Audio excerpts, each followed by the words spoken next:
You're recognized. Mr. Chairman, Mr. Ranking Member, distinguished committee members, Hamas is alive and well in America. Over the last month, this country has seen an alarming number of rallies, both in major cities and on college campuses, expressing support for the terrorist organization. Much of this activity, which I detail in my written testimony, includes unabashed anti-Semitism and even calls for genocide against Israel. And a lot of this can be traced to a handful of extremist groups, but two of them stand out in particular: American Muslims for Palestine, AMP, and Students for Justice in Palestine, SJP, a campus group that receives funding and guidance and support from AMP. Mr. Chairman, I worked at the U.S. Treasury Department in the mid-2000s, and my colleagues and I disrupted several Hamas charities that were operating here in America. I'm talking about the Holy Land Foundation, Kind Hearts, and the Islamic Association for Palestine, also known as IAP. The case against these groups, which provided financial and material support to Hamas, is by now well known. More than a half dozen individuals who previously worked for those Hamas charities now run American Muslims for Palestine. In my written testimony, I delve more deeply into the network, but there are four figures that I would like to highlight here today. First is Osama Abu Ershaid, who is the former editor of IAP's newspaper.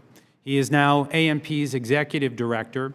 He regularly publishes articles promoting Hamas, including communications with Hamas leaders. In 2014, Abu Ershaid was featured on the website of Hamas's self-declared military wing, the Izzadin al-Qassam Brigades. Abdul Basit Hamayel, IAP's former Secretary General, is identified in IRS filings as the person who possesses the organization's books and records for AMP's fiscal sponsor, Americans for Justice in Palestine Educational Foundation. Today, he is active in AMP's Chicago chapter. Saleh Sarsour is a national AMP board member who previously raised funds for the Holy Land Foundation. Today, he is director of Americans for Justice in Palestine Educational Foundation, again, the 501c3 that is the fiscal sponsor of AMP. In the 1990s, Sarsour spent 8 months in an Israeli jail for Hamas activity. He used a bank account from his furniture store in Milwaukee to send money to a Hamas military leader.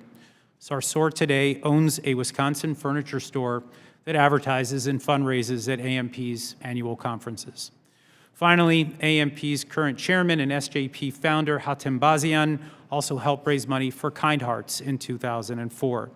These and other AMP figures are promoting pro-Hamas sentiment across America today. AMP is lobbying legislators here on Capitol Hill. Those members of Congress include, and are not limited to, Representatives Ilhan Omar, Rashida Tlaib, Jan Schakowsky, Betty McCollum, Summer Lee, Bill Pascrell, Andre Carson, and others. AMP has built a network of activists that are tormenting Jewish and pro-Israel students on college campuses nationwide. Students for Justice in Palestine rallies are not spontaneous expressions of student dissent. AMP's campus outreach coordinator, Tahir Herzala, provides guidance and support to SJP chapters and other extremist groups on campus. Mr. Chairman, to summarize, the personnel, mission, goals, donors, and infrastructure of AMP share a striking resemblance to the Hamas charities that were dismantled here more than a decade ago. This was not lost on the family of David Boehm, an American teenager killed by Hamas. The Boehm family sued AMP, alleging that AMP is the alter ego of the Islamic Association for Palestine.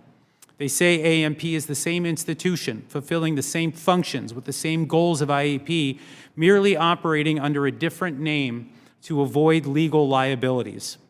I cannot predict the outcome of that case, but I believe AMP is a hate group with roots in Hamas fundraising organizations that were shuttered for a reason. AMP student networks who practice hate speech and incite violence should not be allowed to operate on American college campuses. AMP's lobby should not be welcomed on Capitol Hill. I must ask, are U.S. intelligence and law enforcement agencies working to answer the questions raised by the Boehm lawsuit? Is this network of individuals that formerly worked for Hamas-connected charities providing support for Hamas under a different name. I first brought this issue to Congress 7 years ago. It was around then that U.S. officials quietly conceded to me that certain Hamas networks were protected sources in the fight against ISIS. I sincerely hope this is no longer the case. On behalf of Foundation for Defense of Democracies, thank you for the opportunity to testify.